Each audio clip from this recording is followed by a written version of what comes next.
Hello kids, good morning. आज मैं आपको क्लास 5th की ईवीएस सब्जेक्ट का चैप्टर 4 पढ़ाने जा रही हूँ, जिसका नाम है traditional games and martial art of India. Traditional माने परंपरागत गेम्स, खेल, और मार्शल आर्ट। मार्शल आर्ट मतलब खेलों से संबंधित है। ये भी एक तरह के खेल ही होते हैं जो हमारे भारत में चले आ रहे हैं, तो इसी के बारे में इस लेसन में पढ़ेंगे। Some ancient time games and martial art have been an important part of our culture. प्राचीन समय में खेल और मार्शल आर्ट हमारे भारत का एक महत्वपूर्ण भाग थे, हमारे कल्चर में शामिल थे। Earlier people used to play with balls, marbles and dice. प्राचीन समय के लोग बॉल्स के साथ खेलते थे, मार्बल्स कंचे खेलते थे और डाइस मीन्स पासे खेला करते थे। The common sports during this period were hunting, swimming, boating and boxing. तो कॉमन जो खेल थे इस पीरियड में वह क्या थे? शिकार करना, स्विमिंग करना, तैरना, बोटिंग और boxing. Our Vedas also talk about games. हमारे जो वेद भी है वो उसमें भी खेलों का वर्णन किया गया है। Martial art of ancient time, martial art प्राचीन समय से चली आ रही। So we can say that some of the traditional games which are popular today. तो आज हम कह सकते हैं कि जो ट्रेडिशनल गेम्स थे वो आज के समय में भी पॉपुलर हैं। लाइक जैसे chess, polo, hockey, archery, playing cards, snake and ladders and martial arts like fencing and wrestling are believed to have originated in India. तो इस तरह के ये भी जो भी खेल हैं इसमें बताए गए हैं, जैसे chess, polo, hockey, archery, playing cards, ताश खेलना, स्नेक एंड लूडर, सांप सीढ़ी कहते हैं जिसको, और मार्शल आर्ट, ये सभी इन सभी का ये कुश्ती लड़ना, तो जितने भी तरह के खेल हैं ये सभी की उत्पत्ति कहाँ से हुई? इनका ओरिजिन भारत से हुआ। ट्रेडिशनल गेम्स, परंपरागत गेम्स कौन से? Many games that originated in India. बहुत सारे खेल जिनकी जिनकी उत्पत्ति भारत में हुई है लॉन्ग एगो, बहुत साल पहले, एंड स्टिल कंटिन्यू, और आज भी लगातार चले आ रहे हैं। पार्ट ऑफ आवर कल्चर, जो हमारे संस्कृति का भाग बने हुए हैं, are known as traditional games. इनको परंपरागत खेलों के अंतर्गत जाना जाता है। Traditional games are informal games mostly played by children casually. ये खेल ऐसे होते हैं जो समय समय पर बच्चों के द्वारा खेले जाते हैं। Chess, polo, hockey, playing cards, snakes and ladder, kabaddi, kho kho, boating, archery etc. Are some example of traditional games. ये जितने भी खेलों के नाम हैं ये सभी क्या हैं? हमारे परंपरागत खेल हैं। Which are we'll discuss in this chapter. इन सभी खेलों के बारे में इस चैप्टर में पढ़ेंगे और डिस्कस करेंगे और ज़्यादा डिटेल में पढ़ेंगे। Kabaddi. Kabaddi is an ancient outdoor games played through out Asia. Kabaddi एक प्राचीन बाहर खेले जाने वाला खेल है जो कि पूरे एशिया में खेला जाता है। The games require both skill and power. इस खेलने के लिए शक्ति भी चाहिए और दक्षता भी चाहिए, दिमाग भी चाहिए, बुद्धि का भी प्रयोग होता है। It is usually played on soft and levelled ground. यह सॉफ्ट ग्राउंड के ऊपर और लेवल जो एक सी जमीन होती है, समतल होती है, उस पर खेला जाता है। Kabaddi which is a traditional game of India, जो कि भारत का प्राचीन गेम है, परंपरागत गेम है। Is also popular in Bangladesh, या बांग्लादेश में, श्रीलंका में और नेपाल में भी पॉपुलर है, प्रसिद्ध है। It is known by the various names of various part of India. Bharat के विभिन्न भागों में विभिन्न नामों से जाना जाता है। In eastern India, it is known as हाडुडी मैन के लिए एंड चू किटकिट वुमन के लिए। इन साउथ इंडिया मतलब जो पुरुष खेलते हैं उसको हाडुडी के नाम से कहते हैं, और जब वुमन खेलती हैं इसी खेल को, महिलाएं खेलती हैं, तो चू किटकिट के नाम से इसको जानते हैं। इन साउथ इंडिया दक्षिण भारत में it is known as Chedu Gudu, और दक्षिण भारत में चैडू गुड्डू नाम से जाना जाता है। खो खो, खो खो क्या है? It is one of the most popular traditional sports in India. यह भारत का एक दूसरा प्रसिद्ध खेल है। It requires physically fitness and strength, speed and stamina. यह शारीरिक रूप से फिटनेस स्वस्थ होना चाहिए, स्ट्रेंथ शक्ति होना चाहिए, स्पीड इसमें तेज स्पीड होना चाहिए, और स्टेमिना मतलब मसल्स शक्तिशाली होना चाहिए। It is played by A team of 12 players. यह 12 लोगों की टीम के द्वारा खेला जाता है। The participant simply need to charge. इसमें साधारण रूप से जो खिलाड़ी होते हैं वो क्या करते हैं, उनको एक दूसरे के पीछे भागते हैं। Catch their opponents in order to win the games, और जीतने के लिए दूसरे खिलाड़ी को, अपने दूसरे प्रतियोगी को पकड़ते हैं, पीछे करते हैं। Boating, earlier boats were used for travelling. पहले only what nowadays they are used for one of the most well known sports activity।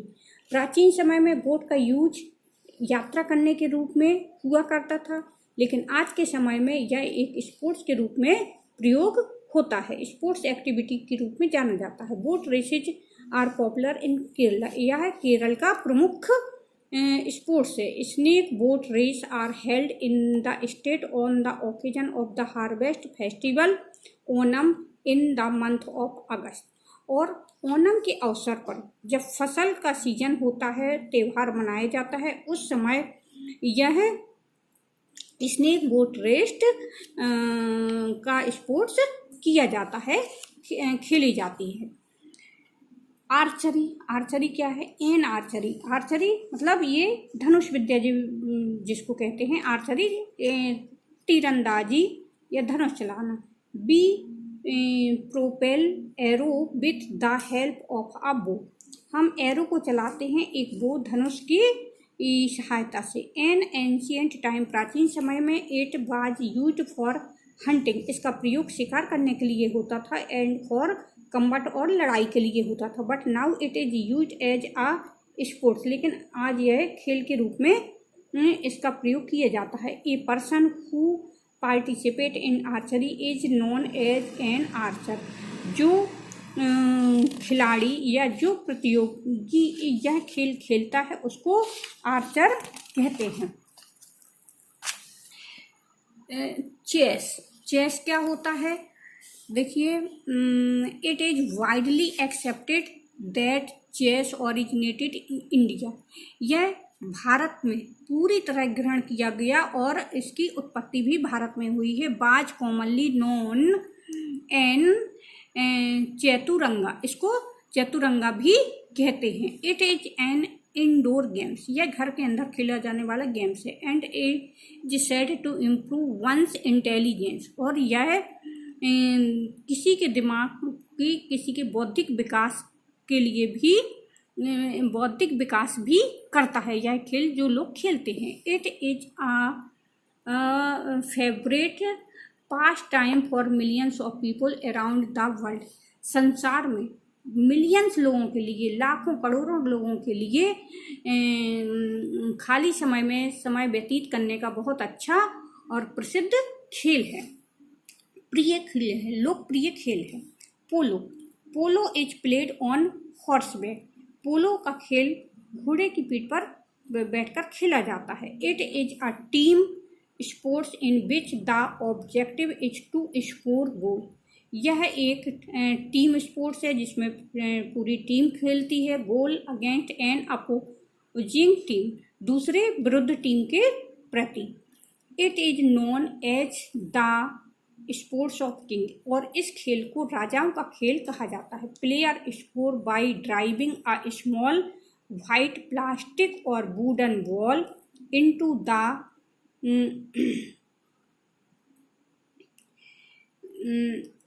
into the opposing team's goal using a long handled mallet।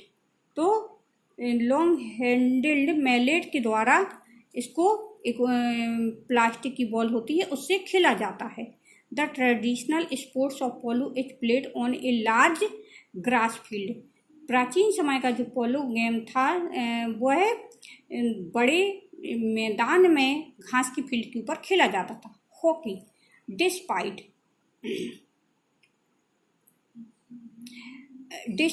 The ever growing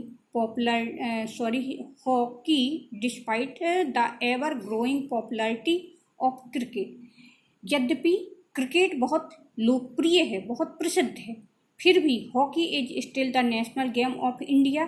फिर भी hockey को हमारे देश का राष्ट्रीय खेल माना गया है। The peak time of Indian hockey team was from 1928 to 1956। 1928 से 1956 तक का जो समय था वो हॉकी के लिए बहुत ही पीक टाइम था, सबसे उच्च शिखर पर थी हॉकी उस समय पर। When it is brought all the 6 consecutive Olympic gold medals home during those years. उस समय हमारी हॉकी के खेल ने ओलंपिक में 6 गोल्ड मेडल जीते थे। Hockey was chosen as a national game because of the team's unparalleled distinction and matchless talent at the time. उस समय पर हमारे जो हॉकी के खिलाड़ी थे उनके समान कोई भी दूसरे देशों की टीम के लोग इतने ज़्यादा टैलेंटेड नहीं थे, कोई मेल नहीं था हमारे देश के खिलाड़ियों से। इसलिए हॉकी को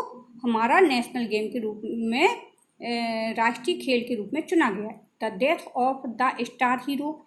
हमारे हॉकी के जो प्रमुख खिलाड़ी थे जिनको स्टार या हीरो कहा जाता था वो थे ध्यानचंद।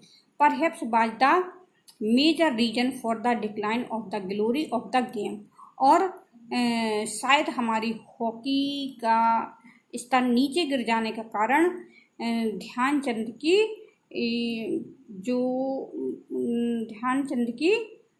खेल से चले जाना था, या मतलब उनकी मृत्यु का कारण था।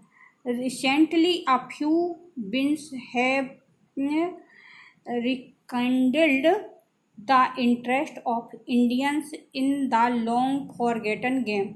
और लोग इस गेम को बहुत दिनों से भूल सा गए हैं। And have manage to grab a little bit of attention to the hockey team players such as the Dhanraj Pillai.